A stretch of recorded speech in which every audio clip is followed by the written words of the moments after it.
Pengetahuan tidak menjamin. Tidak menjamin. Nah, apa setan tidak tahu? Oh. Nah, Setan lebih berilmu.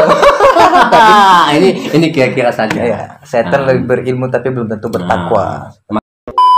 Inikah hukum adat kah, hukum negara kah, hukum fikih Islam kan dipakai atau memang hukum masyarakat? Hukum masyarakat. Nah, di sini. Dan ada lagi yang lebih miris begini.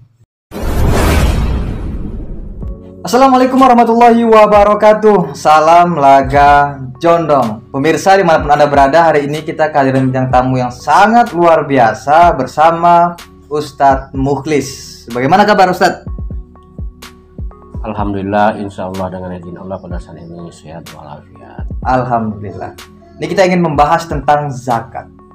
Zakat ini kan perintah dari Allah Subhanahu wa Ta'ala untuk kita umat Muslim. Ada dalam rukun Islam. Jadi bukan hanya bersyahadat, bukan hanya sholat, bukan hanya berpuasa, tapi berzakat. Tentunya kita ingin bertanya kepada Ustaz, apa sih manfaat zakat ini sehingga zakat ini diperintahkan kepada kita sehingga hukumnya wajib? Apa ini manfaatnya Ustaz? Assalamualaikum warahmatullahi wabarakatuh. Waalaikumsalam warahmatullahi wabarakatuh. Baik, ketakwaan hamba kepada Sang Khalik ataupun kepada Sang Pencipta itu Allah Subhanahu wa Ta'ala. Berarti yang menunaikan zakat itu telah memastikan bahwa dia itu adalah orang yang bertakwa, kewajibannya tertunaikan. Yang kedua adalah si penerima mendapatkan berkah ataupun rahmat merupakan materi yang diberikan oleh zakat tadi, bermanfaat bagi si penerima. Kemudian bagi si yang punya jiwa yang memberikan tadi, menunaikan tadi, membersihkan hartanya, membersihkan dirinya, takwa kepada Allah Subhanahu wa Ta'ala, membersihkan diri dan harta, dan mendapatkan manfaat atau berkah kepada yang benar. Berarti ada 3 dimensi di sini yang bisa nilai daripada manfaat zakat. Siapa saja yang berhak menerima, Ustaz? Siapa saja yang berhak menerima dari zakat ini? Jadi tentang pendistribusian ataupun siapa sajakah yang mempunyai hak milik terhadap zakat ini. Pemilik asli zakat itu adalah sesuai dengan At-Taubah ayat 60. Innamas shadaqatul fuqara'i wal masakin wal amilina, dan seterusnya itu sampai di ujung ayat ini bukan itu adalah faridatan minallah, bahwa zakat itu adalah untuk mereka para amil, kemudian para miskin, kemudian para fakir, mu'allaf, fisabilillah, ibnu sabil, dan seterusnya. Tapi di ujung itu mendekati wallahu alimun hakim itu Allah terangkan dengan jelas faridatan minallah, demikianlah ketetapan dari Allah. Artinya tidak boleh bergeser dari yang 8 asnaf ini, walaupun di tempat suatu daerah itu tidak utuh ada 8 asnaf, misalnya ada 6, ada 5, dan seterusnya itu satu lakunya. Nah, itu memang variasinya alami karena kondisinya. Contoh, tidak ada situ mualaf, nah, tidak ada yang mualaf, ataupun tidak ada situ musafir. Nah, kalau amil pasti ada karena udah dibentuk panitia. Nah, berbeda dia itu menunaikan dengan sendiri. Tapi intinya adalah sesuai At-Taubah ayat 103, kuzimin amwalim shadaqatum wa tutahhirum wa tuzakkihim biha sallallahu alaihi. Ambillah zakat itu dari orang kaya dan berikanlah kepada fakir miskin dan orang kaya, ataupun sesuai dengan At-Taubah 60 cara pembagian, cara pun pendistribusian. Ini loh orang yang berhak menerima daripada pengumpulan zakat, ataupun yang berhak menerima daripada zakat itu adalah fakir miskin dan seterusnya. Oke, baik. Itu tadi orang-orang yang berhak menerima. Iya. Orang berhak. Kemudian cara pembagiannya seperti apa? Di sini. Ini cara pembagian seperti apa? Ini lebih ke pendalaman ini ya. Yang seharusnya pembagian itu adalah sesuai dengan innallaha ya'murukum an tu'adul amanati ila ahliha, seterusnya itu, bahwa kita itu kan disuruh oleh Allah kan berbuat adil. adil ya. Disuruh berbuat adil. Makanya kalau misalnya ada dalam sebuah panitia amil zakat itu, ini umpamanya ya, nanti koreksi kalau misalnya ada yang salah tentang matematikanya ya, bukan dalilnya. Nah misalnya gini, misalnya di suatu desa, di satu kelurahan itu ada namanya panitia amil zakat. Ini sebagai contoh kecil saja untuk kita mudah membagi. Di dalam panitia itu terkumpullah uang misalnya 5 juta. Kemudian ada beras 100 kilo. Ini misal saja ini. Berarti ada uang, ada juga beras, kan gitu. Nah, kalau di situ ada asnaf yang misalnya ada 5 asnaf, kalau misalnya itu fakir miskin 2, kemudian amil, kemudian mualaf dan fisabilillah, berarti 5. Kalau uang 5 juta tadi dibagi 5 asnaf, berarti satu asnaf atau satu bagian itu berapa dapatnya? 1 juta. 1 juta. Nah, 1 juta. Kalau penelitiannya ambil zakatnya ada 5, berarti 1 juta dibagi 5 dapatnya 200 ribu. Ya, 200 ribu. Nah, karena kan 5 asnaf. Ada 5 ya. Nah, berarti per asnafnya dapat 1 juta. Karena zakat tadi ambil zakatnya mereka hanya 5, uang 1 juta dibagi 5 dapatnya kan 200. Nah, kita bicara terus ini mesti kita telusuri. Mualafnya tadi berapa? Misal 1. Berapa dapat dia? 1 juta. 1 juta. Karena uang 5 juta dibagi 5, berarti dapat 1 juta itu bagian. Hanya saja di bagian mualaf tadi dia tak punya teman, hanya satu dia di panitia itu di kampung itu. Dia dapatnya 1 juta. Oke? Nah, berarti yang ambilnya uang 5 yang 1 juta dibagi 5 dapat 200, yang mualafnya hanya dia tunggal dapatnya 1 juta. Kalau fakirnya misalnya ada 4, uang 1 juta dibagi 4 dapatnya 250 ribu, ya kan? Nah, setelah itu kita bergerak lagi pergi kepada mengkeruduli kepada miskin. Iya, miskin. Miskin ini kan lebih banyak di mana? Lebih banyak di mana-mana. Jadi kalau yang uang miskin tadi uang 5 juta dibagi 5, satu bagian dapatnya 1 juta. Ini giliran orang miskin tadi kan misalnya ini ada 60 ini. Iya. Uangnya berapa tadi? 1 juta kan? Ya. Uang yang miskin tadi adalah 1 juta dibagi 60. Ini kalau matematikanya ini lebih kurang cuma dikoreksi ini kalau 1 juta dibagi 60 ini mungkin lebih kurangnya ya. Mungkin 16.000 koma. Koma 6 atau koma 5 lah, lebih kurangnya lah gitu tuh. 60 orang kena uang 1 juta. Nah, yang tadi yang mualaf tadi dianya 1, dia dapat 1 juta, ambilnya 5. Di situ. Cuma yang menjadi di temuan saya tapi dalam mimpi ya, bukan di alam nyata ya. Nah, di dalam mimpi yang saya temukan tidak seperti itu. Ternyata yang mualaf yang 1 tadi dia bukan dapat 1 juta. Dapatnya ya juga sama. 16.000. Berasnya mungkin 2 kilo. Berarti ini menyalahi nih. Seharusnya kan dia dapat 1 juta. Kita tidak bicara masalah salah dulu, tapi ini kan di alam mimpi yang saya memang ini lucu, aneh. Kita belum bicara serakah ya. Belum bicara serakah ya. Jadi sekarang ini saya lanjutkan. Ini mau bagi 2 atau bagi adil? Ini kita ambil dulu rumusnya. Kalau dia bagi 2, Anda punya uang misalnya 10 juta. Ini bagi 2 ya. Bagi 2. Saya 8. Anda dapat 2. Bagi berapa namanya ini? Bagi 2. Kalau bagi adil saya tanya. Saya seperti bagi adil. Bagaimana kalau bagi adil? Kalau bagi adil 55. Itulah yang disebutkan Al-Quran itu. Innallaha ya'murukum an tu'addil amanati ila ahliha wa idza hakamtum, sangat jelas. Yang saya tanya menimbulkan koreksi bagi kita ini. Loh, dari mana tadi amil itu dapatnya yang lebih besar? Dia kan tidak punya saham di situ. Dia dikasih bagian disebabkan dia itu adalah bekerja. Arti amil ini kan pekerja atau panitia. Nah itu, jadi dia tidak punya saham, tapi dia mendapatkan bagiannya lebih besar. Yang lebih nampaknya terimajinalkan sini adalah yang fakir dan miskin tadi, uang 1 juta dibagi 60. Berapa? Dapatnya cuma 16, berasnya mungkin 1,5 kilo. Kemudian panitia bercerita, kami telah menerima penyaluran zakat fitrah bapak dan ibu kaum muslimin dan muslimat, telah kami salurkan. bagian dia tidak mau bilang, tapi ini adalah mimpi saya loh, dia adalah mimpi Dalam mimpi ya. dalam Tapi mimpi. saya rasa ini mungkin sudah terjadi di beberapa daerah, mungkin adalah sebagian kan mungkin bisa jadi. Barangkali kalau kita misalnya mau katakanlah kita pakai bahasa lebih sedikit ilmiah atau sederhana, mau visum, walaupun dah lebaran, kita cross check satu persatu ke rumah miskin. Anda dulu Pak Bu dapat minyak berapa untuk kemarin sudah kita kemarin? Itu dia cerita. Saya dapatnya uang 20.000, berarti 1,5 kilo. Kita tanya panitia berapa dapatnya, ataupun yang malam tadi berapa.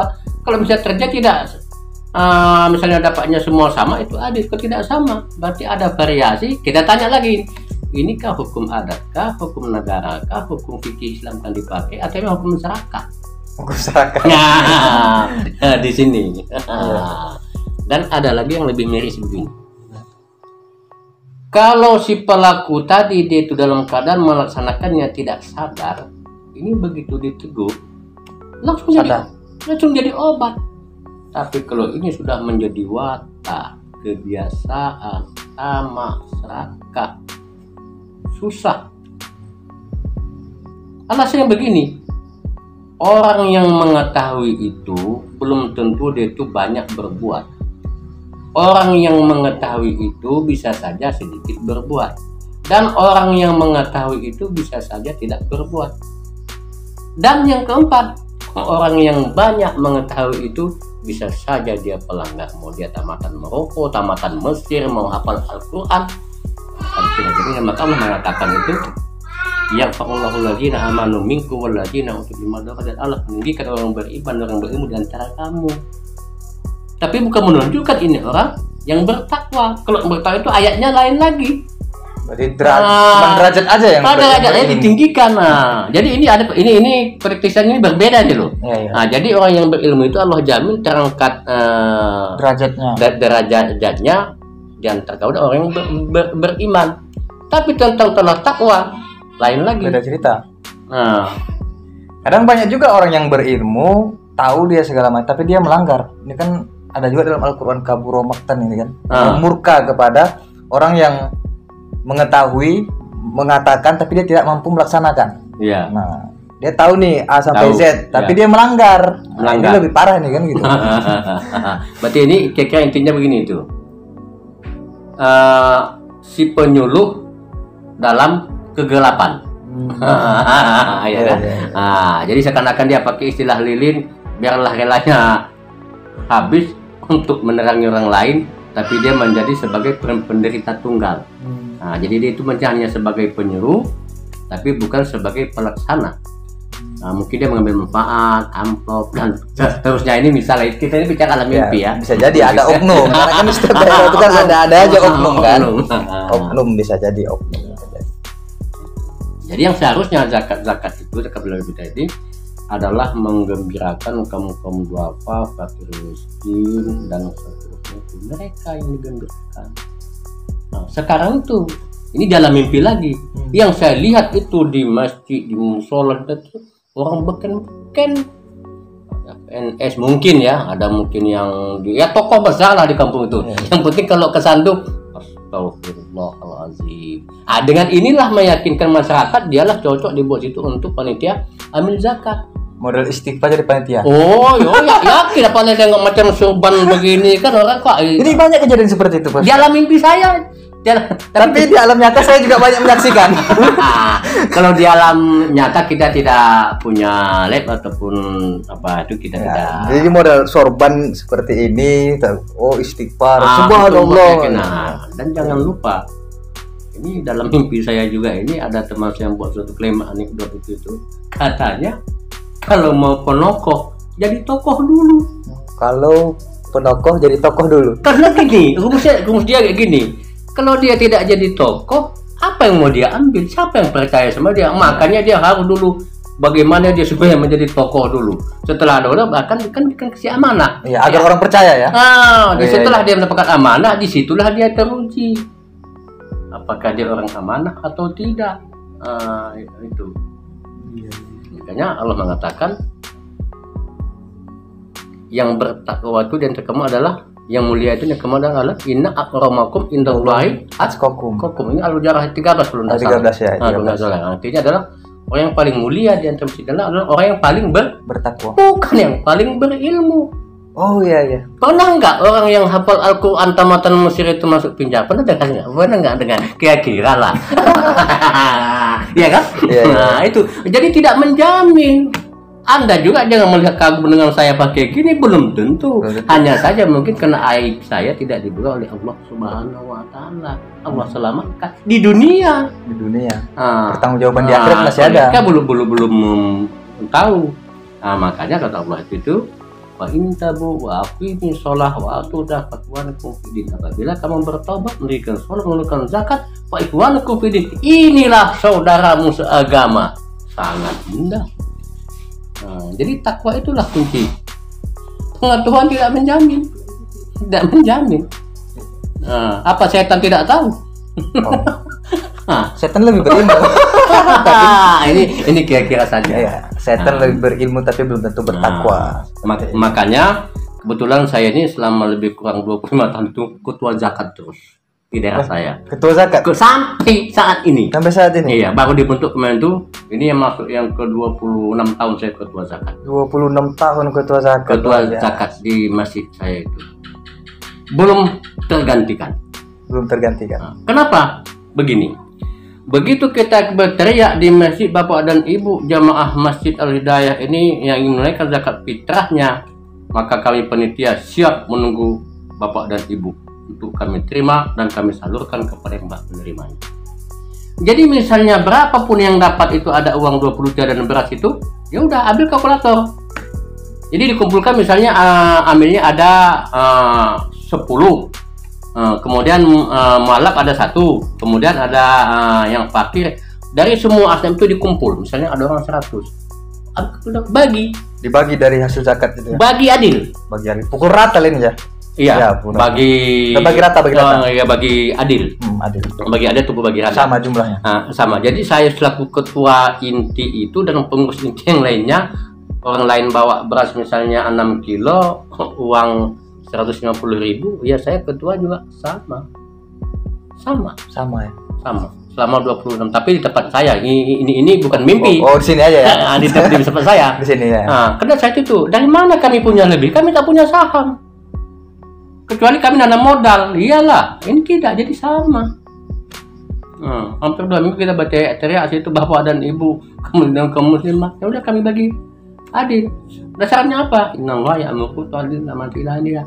11 bulan kita mungkin berteriak tentang keadilan, termasuk sila kedua dan sila kelima. Apa itu? Kemanusiaan yang adil dan beradab. Kalau tidak adil, manusia bisa tidak beradab kan? Bisa. Itu. Adil dulu baru adab. Yang kelima apa itu? Keadilan sosial,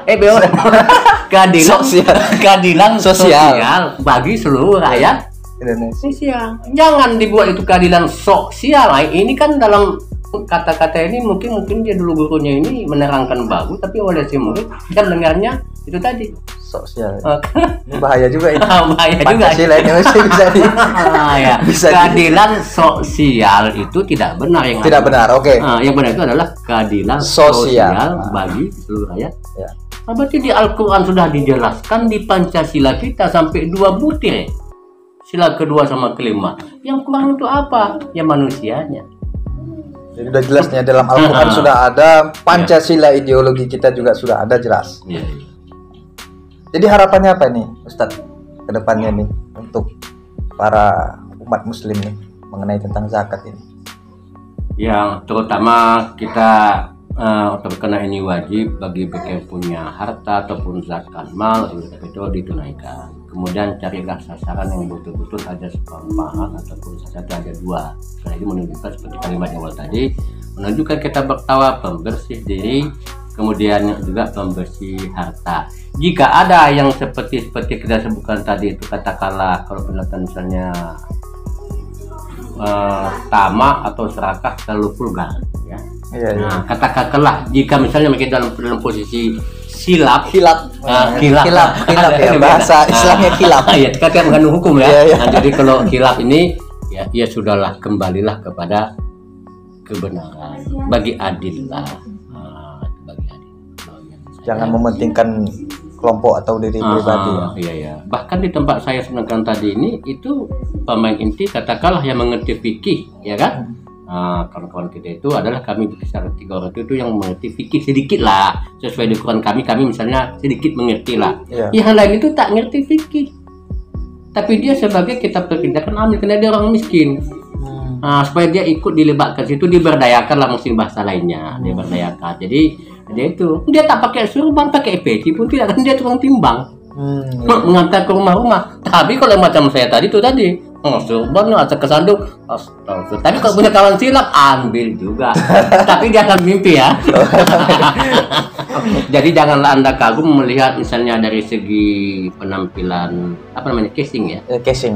Casing atau penampilan luarnya dari fashion. Tapi sedangkan masalah hakikat kita pun tak tahu juga. Ini milik Allah, hakikat kita tak ngerti. Maka oleh itu ada petunjuk, ada pedoman yang untuk kita pelayan dan belum mungkin lebih kurangnya itu, dan berdoa kepada Allah Subhanahu Wa Taala. Bagi mereka yang tamak tadi, contoh misalnya anak yatim, bagi yang fakir miskin dapatnya uang 60.000 beras 2,5. Yang penelitiannya tanya dia dapat berapa, tidak mau bilang mungkin, tapi dalam mimpi ya, tidak mau bilang. Karena dia goni karung besar, uangnya mungkin sampai 900.000. Dia nggak mau bilang, tapi di dalam mimpi. Oke, baik. Terima kasih ini Ustadz pencerahannya ini Ustadz. Semoga ini bisa didengarkan oleh kawan-kawan saudara-saudara kita dan pelajaran untuk kedepannya agar zakat ini tepat sasaran dan bermanfaat bagi kita semua. Terutama fakir dan miskin. Bukan si kaya, apalagi presiden dan bupati ya. Oke, baik. Terima kasih. Ada lagi Ustadz yang mau sampaikan? Mungkin untuk sementara ini kita berdoa kepada Allah Subhanahu Wa Taala semoga kita tetap dalam hidayah Allah Subhanahu Wa Taala, sebab apabila hidayah ini tertutup tidak ada gunanya semuanya. Maka dengan hidayah itu ada kesehatan, iman ada, kemudian baru ada muncul ketakwaan. Jadi badan sehat, iman ada, kuat ada. Tapi kalau ketakwaan tidak ada, banyak kan? Orang hafal Al-Quran tapi tidak juga sholat. Banyak. Jadi makanya takwa itulah yang paling dominan. Takwa ya. Takwa yang paling mulia. Iya. Oke, baik, terima kasih. Wallahu muwaffiq ila aqwamit thoriq. Wassalamualaikum warahmatullahi wabarakatuh. Waalaikumsalam warahmatullahi wabarakatuh.